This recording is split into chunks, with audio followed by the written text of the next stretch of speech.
봉독해 주신 말씀 중심으로 세 번째 말씀하시는 죽음과 부활이라는 제목 가지고 함께 은혜 나누려고 합니다. 우리말에 삼세번 또는 삼세판이라는 말이 있습니다. 승패를 가릴 때 단판으로 하게 되면, 한 번만으로 하게 되면 실력이 아니라 실수나 요행에 의해 그 승패가 좌우될 개연성이 생기죠. 만약 두 번을 하게 되면 각각 이기는 경우들이 생기기 때문에 승부를 가릴 수가 없습니다. 그래서 2승 1패를 기준으로 3번 하게 됩니다. 심지어 우리가 가위바위보, 놀러 가면 직장 다닐 때 우리가 이렇게 캠핑이라고 뭐라 그러죠? 워크숍 같은 거 가면 이렇게 누가 설거지 할 건지를 결정할 때 이제 가위바위보 이렇게 하는데 3번 이렇게 하기도 하지만 성질 급하면 단판으로 하는 사람들도 있죠. 동서고금을 막론하고 우리 인류가 숫자 3을 좋아한다 이렇게 말할 수 있습니다. 동양에서 3은 양인 1, 그다음에 음인 2의 조합, 1 더하기 2는 3. 그러니까 음양이 조화를 이룬 숫자를 가리킵니다. 어느 쪽으로도 치우치지 않는 완전함을 의미한다 이렇게 볼 수도 있습니다. 성경에서도 우리 하나님은 한 분 하나님이시지만 삼위일체로 존재하시죠. 잠언 전도서의 지혜자에 따르면 삼겹줄은 쉽게 끊어지지 않는다라고 말합니다. 우리가 특별히 좋아하는 고기 있죠. 삼겹살을 좋아하기도 하죠. 심지어 화투판에서도 거룩하신 분들 화투 잘 모르겠지만 저는 조금 알거든요. 화투판에서도 3은 너무너무 중요한 숫자입니다.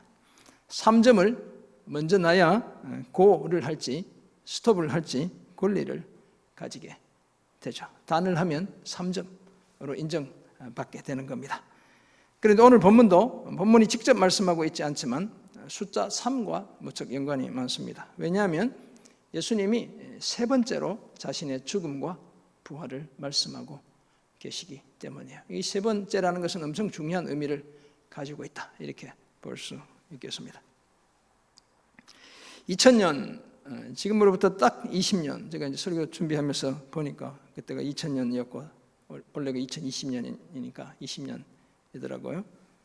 제가 그때는 회사를 그만두기 전 해인데 회사를 그만두겠다고 이렇게 여름을 지나면서 이렇게 제자 훈련 받고 그다음에 그 봄에 이렇게 성경 묵상하고 이러면서 회사를 그만두겠다고 생각했을 때 가장 근본적인 이유는 삶의 우선순위를 고민했기 때문입니다. 지금까지 하고 싶은 일을 하며 살았는데 앞으로 남은 인생 어떻게 살아야 하나 이런 고민을 제가 하게 되었죠. 지사장으로 근무하며 제자 훈련을 받게 되었습니다.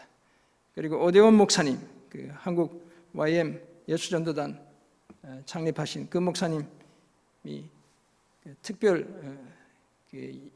매년 초면 했던 가족 수련회 강사로 한국에서 오셨는데 호주에 있을 때 그분이 도전하신 게 매일 시편 119편 1절씩 묵상해라. 그러니까 1월 1일은 1절, 1월 2일은 1에서 2절.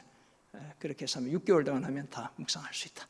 이런 이야기를 하셨거든요. 22 곱하기 8에서 176절까지 있는 거잖아요. 그러니까 6개월이면 거의 180일이니까 다 할 수 있다. 이렇게 얘기를 하셨어요. 그래서 순종하는 마음으로 매일 그렇게 1월 1일 1절, 3일은 1에서 3절, 10일은 1에서 10절 이렇게 묵상하던 중에 주께서 남은 인생을 그리스도의 복음과 교회에 헌신해야겠다는 마음을 저에게 주셨어요. 그때 제 주변에 있던 사람들 중에 제 아내를 제외한 저를 아는 모든 분들이 한 분도 제 그 계획 또 꿈에 동의하지 않았죠. 다들 만류했습니다. 지금까지 고생하고 이제 잘 먹고 잘 살게 되었는데 왜 힘든 목회하냐고. 그때 제가 사실 말을 들었어야 되는 것 같긴 한데 모든 분들이 저를 만류했죠. 저도 막상 그만두려고 하니 포기해야 할 것이 적지 않아 엄청 망설여졌어요. 본사에서 제 후배를 통해 퇴직원을 받아 두었습니다. 그러니까 몰래 받아야 되잖아요. 시사로 가 있는데 제가 막 나서서 그만두겠다 이렇게 하면 어려워지니까. 근데 한 달 동안 그 퇴직원의 빈칸을 한 칸도 채우지 못했어요. 그만큼 망설였죠. 제가 설교 준비하면서 그 후배가 생각나서 전화했더니 지금도 잘 살고 있더라고요. 제 마음에 이런 생각이 들었어요. 그냥 이대로 평신도로 살며 신앙생활 잘 하면 되지라는 생각도 들었어요. 왜냐하면 사람들이 평신도 중에 열심히 정말 이렇게 신앙생활 잘하는 사람은 처음 봤다라고 교우민들이 칭찬해 주기도 했거든요. 그런데 2001년 그렇게 고민하던 시간이 한 6개월 정도 지난 다음 1월 2일 아침이었습니다. 지사 사무실로 새해 첫 출근을 할 때 이런 음성이 들려왔죠. Where are you going? Where are you going? Where are you going? 우리말로 하면 너 지금 어디로 가고 있니? 도대체 어디로 가고 있니? 어디로 가고 있지? 이런 음성이 연달아 제 마음에 들렸죠. 만약 그 세 번의 음성이 제 마음에 들리지 않았다면 저는 지금 목사가 되지 못했을 겁니다. 그런데 오늘 본문 마가복음 10장 32절부터 34절에 따르면 예수님은 주저하고 망설이던 저와는 확연히 달랐습니다. 오히려 스스로 죽음의 길을 가겠다고 3번씩이나 말씀하셨죠. 높은 자리를 차지하려는 제자들의 그 엉뚱한 기대를 다 알고 계셔도 따라다니던 사람들이 제 아무리 환호하고 높여도 자신의 길을 포기하지 않습니다. 그래서 3번씩이나 확고하게 자신의 죽음과 부활을 주님이 말씀했습니다. 그것도 억울하고 수치스럽고 고통스럽고 외롭게 죽게 될 것을 다 아시면서도 끝까지 그 길을 걸어가시겠다고 말씀하셨죠. 이처럼 예수님은 죽음을 향해 가시면서도 단호함과 결연함을 잃지 않았습니다. 그 길을 포기하거나 되돌아갈 생각이 전혀 없었죠. 죽음과 부활의 그 길을 끝까지 완주하실 것을 제자들에게 3번째로 오늘 말씀해 주고 계신 겁니다. 이런 내용을 담고 있는 오늘 본문을 통해 우리는 예수님에 관해 다음과 같은 몇 가지 사실을 생각해 보게 됩니다. 오늘 본문을 제가 묵상하면서 짧은 본문이잖아요. 뒤에 본문과 연결하려니까 좀 어렵고 도대체 어떤 내용으로 설교를 준비해야 되나. 기본적인 초안은 제가 안식을 하면서 다 짜놓긴 했는데 그래서 고민하다가 이렇게 3가지로 한번 정리해 보았습니다. 먼저 예수님의 삶 자체가 놀라움과 두려움의 연속이었습니다. 그 사실을 성경을 통해 한번 찾아보겠습니다. 둘째는 예수님은 자신이 반드시 죽어야 한다는 사실을 늘 기억하며 사셨어요.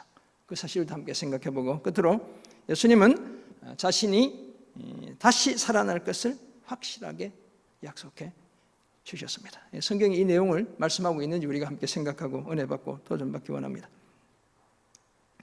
예수님의 지상에서의 마지막 유월절이 점점 더 가까이 다가오고 있었습니다. 학자들이 예수님이 30부터 공생애를 시작해서 33살까지 그렇게 이 땅의 삶을 사셨다 이렇게 얘기하잖아요. 그러면 33번째 이제 유월절이 다가오고 있는 겁니다. 그 유월절 어린 양으로 자신을 드리기 위해 예수님은 제자들과 함께 예루살렘으로 향하셨죠. 많은 무리들이 그 길에 동행했습니다. 그렇게 예루살렘으로 올라가던 중 예수님은 따로 제자들을 데리시고 3번째로 자신의 고난, 죽음, 부활에 대해 말씀해 주셨습니다. 아마도 비장한 각오와 결연한 의지를 드러내셨을 겁니다. 예수님의 이 확고함 앞에서 제자들은 더 이상 아무런 사족을 달지 못했습니다. 예수님을 이제 말릴 수가 없구나 이런 생각을 아마 했을 것 같아요. 3번째로 자신의 죽음과 부활에 관해 말씀하시는 오늘 본문을 통해 우리는 예수님에 관해 다음과 같은 몇 가지 사실을 발견하게 됩니다. 먼저 예수님의 삶 자체가 놀라움과 두려움의 연속이었습니다. 오늘 보면 32절 보면 예루살렘으로 올라가는 길에 예수께서 그들 앞에 서서 가시는데 그들이 놀라고, 여기 그들은 먼저 아마 제자들을 지칭하는 걸로 여겨지고 그 다음에 또 다른 사람이 등장하죠. 따르는 자들은 두려워하더라. 아마 무리들을 가리킨다 이렇게 볼 수 있습니다. 이에 다시 12제자를 데리시고 자기가 당할 일을 말씀하여 이르시되 아멘. 예루살렘으로 가는 길은 늘 올라가는 길로 표현하죠. 예루살렘이 해발 800m 지점에 있기 때문에 것입니다. 물리적으로는 그렇고 지리학적으로 뿐만 아니라 순례자들이 늘 찾아가는 다윗의 도시, 거룩한 성, 그 영적 고향과도 같은 곳이기 때문이죠. 내려가기보다 늘 올라가는 마음으로 찾아가는 것입니다. 그날 앞장서신 예수님을 보고 제자들은 놀라죠. 따르는 자들은 두려워했습니다. 예수님의 그 결연한 모습만 보고서도 사람들이 놀라고 두려워하고 있죠. 지금 가는 길에 예수님이 뭐 아무것도 하지 않잖아요. 그냥 걸음만 지금 예루살렘을 향해 가고 있는데도 사람들이 놀라고 두려워하고 있죠. 이 놀람과 두려움은 앞으로 전개될 사건에 극적인 효과를 더해주고 있습니다. 사실 예수님에 관한 모든 것이 예수님을 따르던 사람들에겐 놀라움과 두려움의 연속이었습니다. 예수님의 가르침, 예수님이 행하신 치료와 기적들, 귀신을 쫓아내신 그 축사하신 일들 뿐만 아니라 자신이 당할 죽음과 부활에 대한 확고한 선언 등도 놀라움과 두려움의 대상이었습니다. 마가는 자신의 복음서에서 이 마가복음에서 예수님으로 인해 사람들이 놀란 장면을 여러 번 기록했습니다. 예수님이 안식일에 회당에서 가르치시고 더러운 귀신을 내쫓으실 때 사람들이 귀신도 순종하는 권위 있는 새 교훈으로 인해 놀랐죠. 다 놀라고 있습니다. 그죠? 다 놀라 서로 묻고 있죠. 귀신 들린 아이를 고치지 못해 씨름하고 있을 때 사람들은 예수님이 등장하시는 것만 보고도 놀랐어요. 매우 놀랐다고 이야기하고 있죠. 저 장면은 변화산에서 내려와서 보니까 제자들이 못 고치는 그 장면인데 거기 등장하는 것만으로도 사람들이 놀라고 있는 거예요. 제자들은 예수님이 재물이 있는 자는 하나님의 나라에 들어가기가 심히 어렵다, 이 말씀을 하셨는데도 놀랐죠. 왜냐하면 상식과 다른 새로운 교훈을 사실 이야기하는 거예요. 복받은 자들이라고 생각했던 저들이 하나님 나라에 들어가지 못한다 이렇게 이야기하고 있죠. 지난주에 우리가 보았지만 부자가 하나님 나라에 들어가는 것보다 낙타가 바늘기로 나가는 것이 오히려 쉽다고 하시자 이번엔 매우 놀랐죠. 이 놀라다는 말은 쌈베오라는 말이 사용되고 있는데 그 단어를 마가가 계속 반복해서 사용하고 있어요. 그리고 오늘 앞장서서 예루살렘으로 올라가시는 예수님의 그 결연한 모습, 그 태도를 보고서도 무리들이, 제자들이 놀라고 있는 겁니다. 이처럼 예수님의 존재와 말씀과 사역이 사람들에겐 놀라움의 대상이었죠. 또 다른 표현을 하면 경이로움의 대상이었다 이렇게 이해됩니다. 거기에다 마가는 자신의 복음서에서 두려워하는 장면도 여러 곳에 수록해 두고 있습니다. 제자들은 큰 광풍과 파도 속에 있을 때 주무시던 예수님이 일어나 바람을 꾸짖고 바다를 잠잠하게 하시자 심히 두려워하고 있습니다. 이 두려워하다는 말은 포베오, 놀라다는 말은 삼베오고, 포베오인데 포비아, 공포가 다 여기서 온 것이죠. 군대 귀신 집혔던 자, 군대 귀신에 사로잡혔던 자가 예수님에 의해 온전케 된 것을 보고 사람들이 예수님께 와서 두려워하고 있죠. 경외심을 가지고 주님을 바라보고 있다 이렇게 이해할 수 있어요. 12년간 혈류증을 앓던 여인이 고침을 받은 후 자기에게 이루어진 일을 알고 두려워하여 떨며 와서 주님 앞에 엎드려 이실직고 하죠. 내가 주님의 옷자락을 잡았습니다 이렇게 고백하는 거예요. 변화산 사건을 목격한 제자들도 두려워했죠. 극도의 경외심 속에 사로잡히죠. 너무 두려웠던 나머지 베드로는 자기가 무슨 말을 하는지도 알지 못할 정도였죠. 예수님이 두 번째로 자신의 죽음과 부활을 예고하실 때도 제자들은 이 말씀을 깨닫지 못하고 묻기조차 두려워하고 있습니다. 그리고 오늘 본문에서 앞서가시는 예수님의 그 의연함, 그 결연함, 그 결단을 보고서도 사람들은 다시 한번 두려워하고 있죠. 따르는 자들은 두려워하더라, 포베오했다는 겁니다. 사랑하는 성도 여러분, 예수님을 그저 온화한 따뜻한 사랑의 화신 정도로만 여기는 것은 예수님의 전부가 아니라 예수님의 일부만 아는 것입니다. 예수님과 함께 있던 사람들의 증언에 따르면 예수님은 어떤 분이에요? 놀라운 분이고 두려운 분이죠. 경이로운 분이고 경외해야 할 분입니다.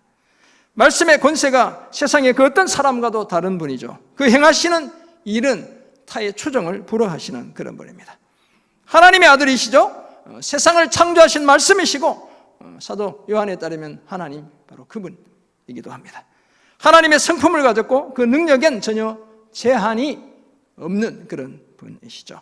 그래서 신학자 로버트 건드리라는 분은 오늘 이 장면에서 신적인 능력을 가진 예수님의 아우라, 이 아우라라는 말은 영어잖아요. 그 기운, 그 분위기를 발견할 수 있다, 이렇게 이야기하고 있습니다. 예수님의 얼굴 주위에 이렇게 빛이 이렇게 그려지면 바로 그런 장면이다, 이렇게 볼 수도 있어요. 사실 예수님은 존재와 성품과 교훈과 역사가 다 놀랍고 두려운 분이죠. 이사야 선지자에 따르면 그런 메시아이신 예수님을 이렇게 묘사하고 있죠. 기묘자, 모사, 전능하신 하나님, 영존하시는 아버지, 평강의 왕이래요. 놀라운 분이죠. 경외해야 될 분이죠. 이런 예수님이 오늘 스스로 죽음의 길을 결연히 걷고 계셨습니다. 아버지의 뜻에 순종해 끝까지 그 길을 걸어가기로 작정했습니다. 제자들과 무리들이 놀라움과 두려움으로 반응할 수밖에 없었습니다. 경이로움, 경외심 외에 그 어떤 반응도 더 적절한 반응일 수 없었기 때문이죠. 그러므로 예수님의 모든 것이 놀라움과 두려움의 연속임을 기억하고 우리도 늘 경이로움과 경외심으로 반응하며 살아가게 되길 주님의 이름으로 축원합니다. 아멘. 오늘 본문에서 예수님과 관련해서 발견하는 두 번째 사실로 예수님은 반드시 죽어야 한다는 사실을 기억하셨죠. 예수님은 이미 두 번씩이나 오늘 본문 이전에 두 번씩이나 자신의 죽음과 부활에 관해 말씀했습니다. 마가복음 8장 9장에 그 내용이 나오는데요. 8장 31절에서 처음으로 인자가 많은 고난을 받고 장로들과 대제사장들과 서기관들에게 버림받아 죽임을 당하고 사흘 만에 살아나야 할 것을 제자들에게 말씀하셨어요. 베드로는 예수님의 속도 모른 채 이런 말씀을 하시는 예수님을 붙잡고 항변했죠. 꾸짖었다, 이렇게.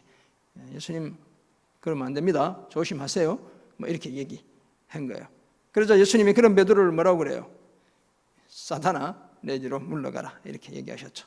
하나님의 일을 생각지 않고 도리어 사람의 일을 생각하는구나, 이렇게 꾸짖었죠.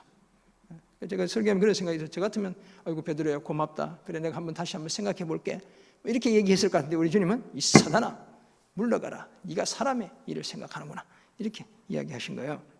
그리고 9장으로 넘어가면 9장 31절에서도 인자가 사람들의 손에 넘겨져 죽임을 당하고 죽은 지 3일 만에 살아나리라, 제자들에게 거듭 말씀하셨죠.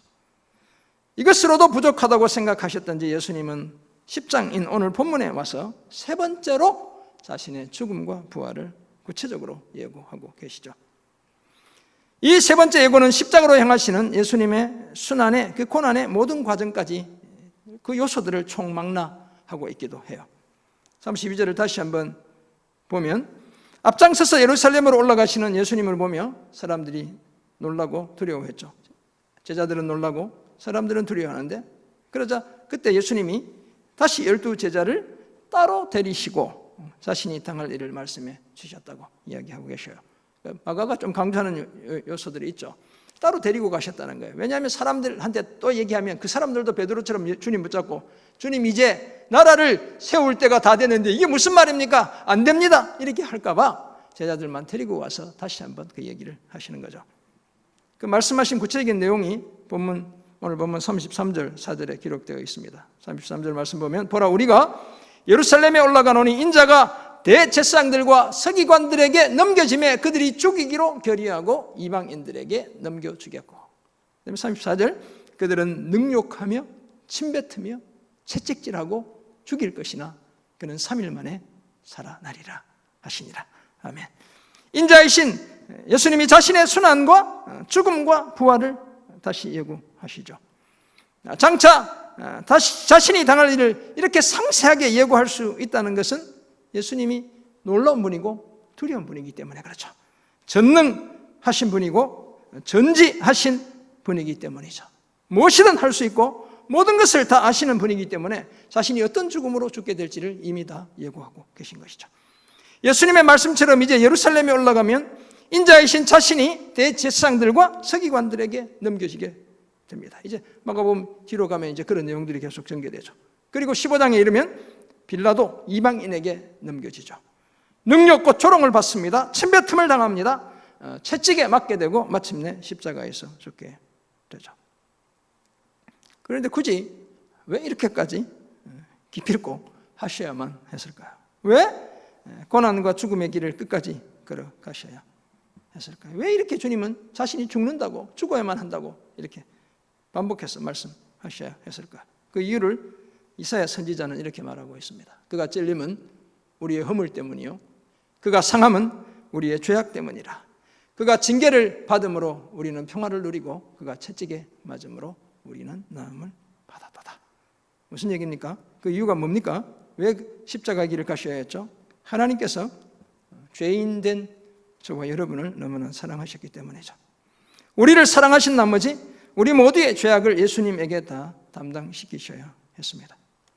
형벌 때문에, 허물 때문에 형벌을 받아야 마땅한 우리 대신 곤욕과 신문을 당하셔야 했기 때문이죠.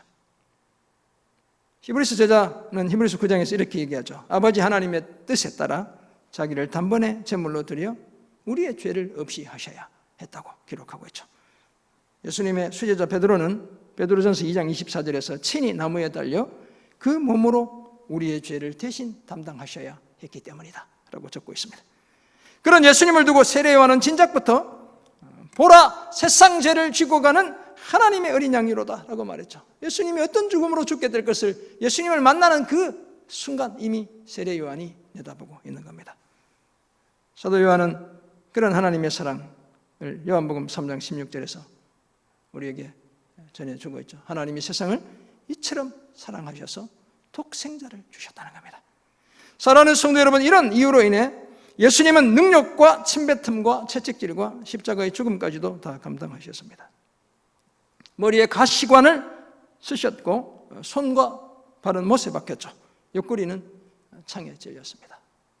맥스 루케이도 목사님의 예수가 선택한 십자가, 그 책은 이 각각의 의미들을 우리에게 생생하게 전해주고 있어요. 아무 죄도 없는 자신이 피 흘리며 십자가에서 죽임을 당하는 것 외에 다른 구원의 길이 없었기 때문이죠. 아버지께서 정해두신 구원의 방편이었기 때문이었죠. 그 길을 반드시 걸어가기 위해 오늘 제자들에게 세 번째로 그 사실을 말씀했습니다. 그리고 이것은 이 세 번이나 말씀하셨다는 것은 이 길을 결코 포기할 수 없다는 예수님 자신을 향한 선포, 다짐이기도 했습니다. 그러므로 이런 예수를 믿는 우리에게도 결연한 자세가 필요합니다. 복음 때문에 내가 감당해야 할 짐과 부담을 회피하지 않아야 합니다. 기꺼이 떠맡아야 할 수고와 희생을 외면하지 않아야 하죠. 끊임없이 자기를 부인하는 제자의 삶을 포기하지 않아야 합니다. 그래야 우리가 작은 예수가 되어 우리를 욕하는 이 세상을 살려낼 수 있습니다. 그래야 경이롭고 경외로운 영생의 비밀을 우리 주님과 함께 영원히 맛보며 살 수 있는 겁니다. 이 사실을 기억하고 예수님처럼 결연하게 자신의 십자가를 지기로 결심하는 우리 모두가 되기를 주님의 이름으로 축원합니다. 아멘. 오늘 본문에서 예수님과 관련해서 발견하는 마지막 사실로 우리 주님은 자신이 다시 살아날 것을 확실히 약속했습니다. 우리 주님의 삶 전체가 놀라움과 경이로움의 연속이었다면 주님이 자신이 죽을 것을 늘 기억하며 사셨죠. 그리고 오늘 본문에서 발견하는 또 다른 사실 하나, 자신이 다시 살아날 것을 확실히 약속했다는 바로 이 내용입니다. 아무리 고상한 죽음도 죽음 그 자체로는 여전히 미완성입니다. 예수님의 죽음이라고 해서 예외는 아니죠. 그래서 우리가 잘 아는 사람의 죽음 앞에서 나는 괜찮아, 너무 이럴 필요는 사실 없는 것 같아요.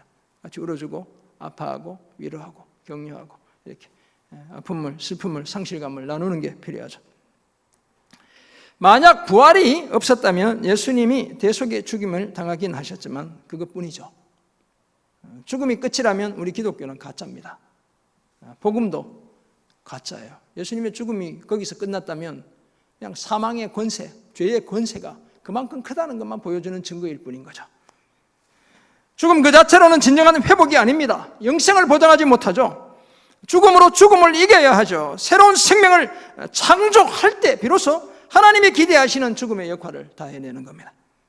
만약 하늘의 미랄이 땅에 떨어져 그냥 썩어버린다면 그것은 낭비에 불과하죠. 제가 한시골 다녀와서 마당을 다시 삽질해서 일구고 씨들을 우렸는데 어떤 씨들은 지금 엄청 많이 자랐는데 딱 한 가지가 아직도 일주일, 열흘 가까이 되는데 싹을 틔우지 않아요. 그게 이제 고수, 코리엔다를 뿌려놨는데 이게 자라지 않아요.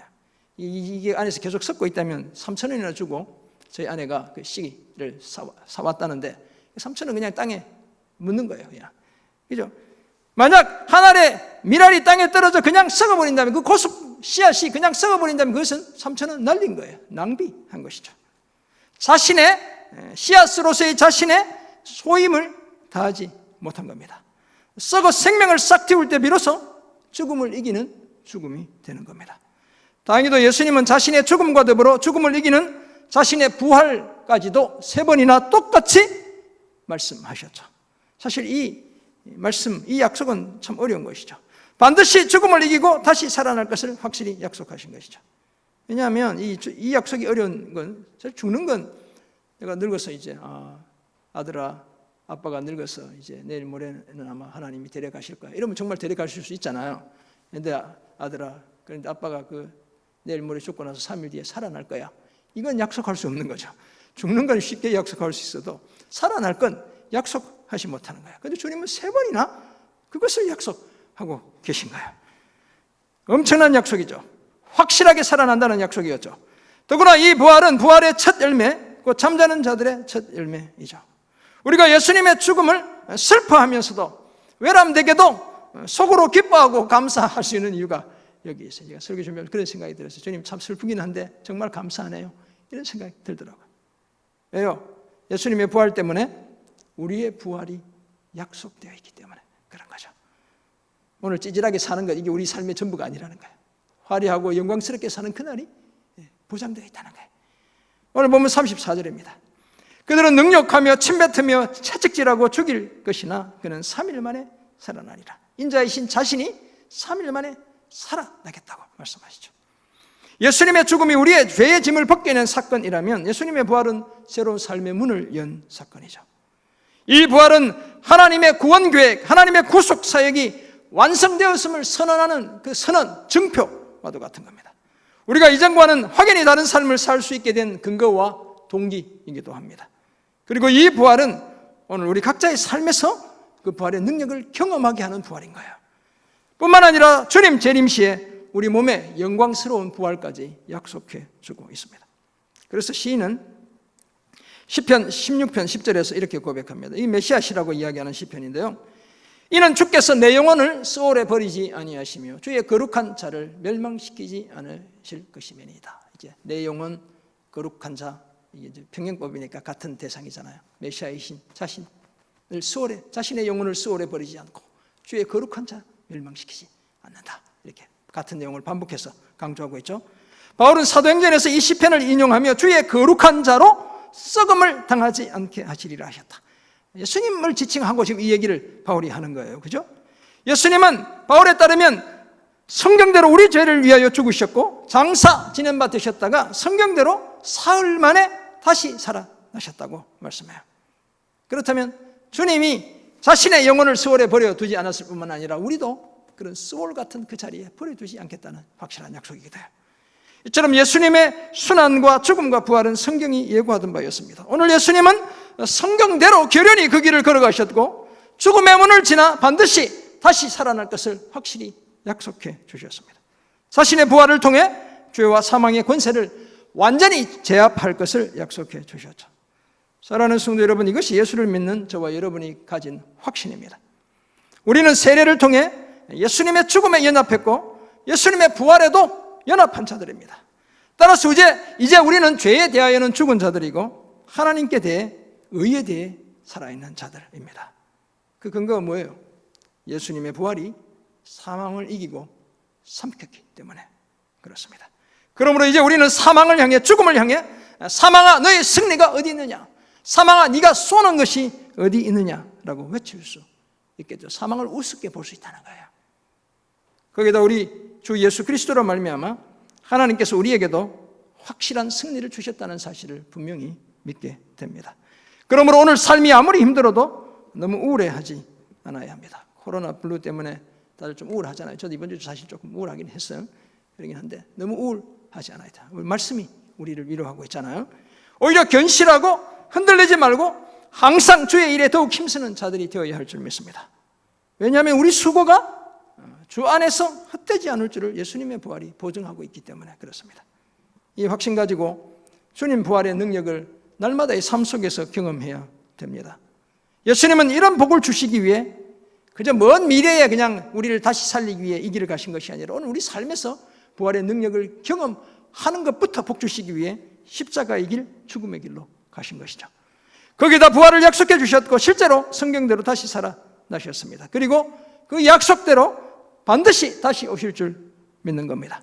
이 부활의 확신, 승리의 확신 가지고 오늘도 당당하게 주님과 동행하는 삶을 살아내는 우리 모두가 되길 주님의 이름으로 축원합니다. 아멘. 그렇다면 예수님의 삶 전체가 놀라움과 두려움의 연속이었고 반드시 죽으셔야만 한다는 사실을 늘 기억하며 사셨고 다시 살아나실 것을 확실히 약속해 주셨다는 사실을 알게 된 우리는 이제 어떻게 살아야 되겠습니까? 오늘도 두 가지 말씀드려요. 먼저 나도 죽어야 합니다. 지금 어디 가서 당장 죽어라 이런 말이 아니라고 제가 지금 3부 드리는 동안 계속 얘기하고 있어요. 혹시 오해하고 저 목사가 오늘 아침에 찐빵을 잘못 먹고 왔나? 왜 나보고 죽으라고 하나? 뭐 이렇게 오해하시면 곤란합니다. 말씀을 잘 따라오시면 돼요. 우리가 진정한 예수의 제자라면 우리는 날마다 죽어야 합니다. 바울은 고린도전서 15장 31절에서 이렇게 고백하고 있어요. 고린도전서 15장을 우리가 잘 알지만 부활장이라고 이야기하잖아요. 근데 그 부활장에서 자기가 죽는다는 고백을 하고 있죠. 형제들아 내가 그리스도 예수 우리 주 안에서 가진 바 너희에 대한 나의 자랑을 두고 단언하노니 나는 날마다 죽노라. 이 바울의 위대한 고백 한번 보세요. 날마다 죽는 것을 자랑하는, 그것도 확실히 죽는 것을 자랑하는 엄청난 고백이죠. 예수님의 제자로 살아가는 오늘 우리에게도 이런 고백이 필요합니다. 정욕과 탐심과 무관심과 이기심과 인색함과 게으름 속으로 자꾸만 나를 이끌어가는 우리의 옛자, 삐뚤어진 그 자아는 날마다 십자가에 못 박아야 하는 겁니다. 날마다 죽어야 되는 거예요. 내 안에 오직 그리스도가 사시도록 그리스도와 함께 십자가에 나를 못 박아야 되겠죠. 그리고 이젠 나를 사랑하사 나를 위해 자기 자신을 버리신 하나님의 아들을 믿는 그 믿음 안에 살아야 되는 것입니다. 저는 성도 여러분, 내가 죽어야 예수님이 살게 되죠. 그리고 나도 삽니다. 그리고 내 이웃도 살리게 되는 겁니다. 나를 버려야 예수님을 얻게 되죠. 나를 얻습니다. 그리고 내 이웃도 얻게 됩니다. 죽어야 살아나는 십자가의 원리를 붙들고 날마다 죽기로 다짐하는, 정말 죽지 마시고 못된 내 자 죽이기로 결심하는 그런 저와 여러분 모두가 되시기를 주님의 이름으로 부탁드립니다. 아멘. 두 번째, 죽어야 하면 어떻게 돼요? 마냥 죽어 있으면 안 된다고 그랬잖아요. 제가 죽으면 완성이 아니죠. 그자처럼 미완성이죠. 그러면 어떻게 해야 돼요? 우리도 나도 살아야 되는 겁니다. 죽어야 할 뿐만 아니라 살아야 되죠. 우리가 날마다 죽는 목적이 있습니다. 다름 아니라 날마다 제대로 살기 위해서이죠. 그것도 생명의 주 되신 예수님과 영원히 복되게 살기 위해서입니다. 빼앗긴 생명을 되찾고 생명의 근원이신 하나님 앞에서 영생 복락의 삶을 누리기 위해서이죠. 그래서 우리가 죽는 겁니다. 감사하게도 예수님의 죽음과 부활을 통해 우리 앞에 엄청난 생명의 길이 열렸죠. 메시아 시편 16편 10절 아까 봤고 11절 보면 이렇게 고백하고 있어요. 시인이 주께서 생명의 길을 내게 보이시리니 주의 앞에는 충만한 기쁨이 있고 주의 오른쪽에는 영원한 즐거움이 있나이다. 아멘.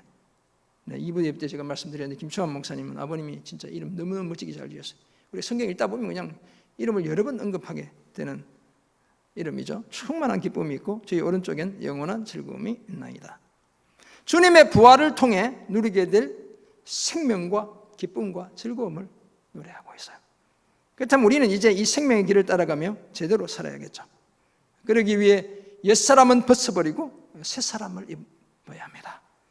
그리스도와 합하기 위해 바울에 따르면 갈라디아 3장 27절 보면 그리스도를 옷 입어야 한다고 말씀하고 있어요. 새 사람을 입는 것은 예수님을 옷 입는 것이다. 이렇게 이해할 수 있죠. 그리고는 그리스도를 옷 입었으면 그 새로운 피조물답게 살아가는 겁니다. 이처럼 우리는 반드시 살아야 합니다. 그것도 거룩하고 순결하고 진실하고 정직하게 살아야 하죠.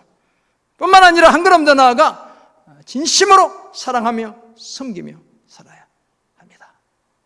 이런 삶을 힘쓰는 우리 모두가 되기를 주님의 이름으로 부탁드립니다. 아멘. 켄 시게마츠라는 목사님이 계셔요. 일본계 캐나다 분인 목사님인데요. 그 목사님의 책 중에 예수를 입는 시간이라는 책이 있습니다. 영어로는 Survival Guide for the Soul 이렇게 되어 있습니다. 영혼의 생존을 위한 안내서 이렇게 제가 번역을 해보았어요. 실제 이제 이 책이 그런 내용들로 구성되어 있어요. 목사님은 성취의 압박과 성공이라는 강박관념 속에 살아가는 사람들을 예수가 아니라, 예수를 옷 입어야 한다고 바울이 얘기했는데 예수가 아니라 세상을 옷 입고 살아가는 사람들, 그러니까 성취의 압박, 성공이라는 강박관념 휘둘려 살아가는 사람들이 그렇다는 거예요. 자신도 그런 사람들 중에 한 사람이었다고 고백하고 있기도 합니다. 그리고는 그런 사람들을 향해 성공과 성취에서 사랑과 평안으로 삶의 궤도를 수정하라고 요청합니다. 그렇게 하기 위해 예수 그리스도로 옷 입을 것을 제안하죠. 그리고 그 구체적인 방법으로 7가지를 이야기해요. 묵상하기, 안식일 지키기, 감사하기. 제가 이렇게 영성신학 하시는 분들 강요하는 것 중에 하나가 이 안식일 지키기를 참 많이 강조한다. 이 우리의 열심을 내려놓고 하나님만 바라보는 우리 의지적 결단이어서 그렇구나, 이런 생각을 제가 늘 하게 돼요. 말씀을 묵상하기, 안식일 지키기, 감사하기, 나누기, 섬기기, 우정 맺기, 그리고 마지막에 한 가지가 7번째가 소명 따르기.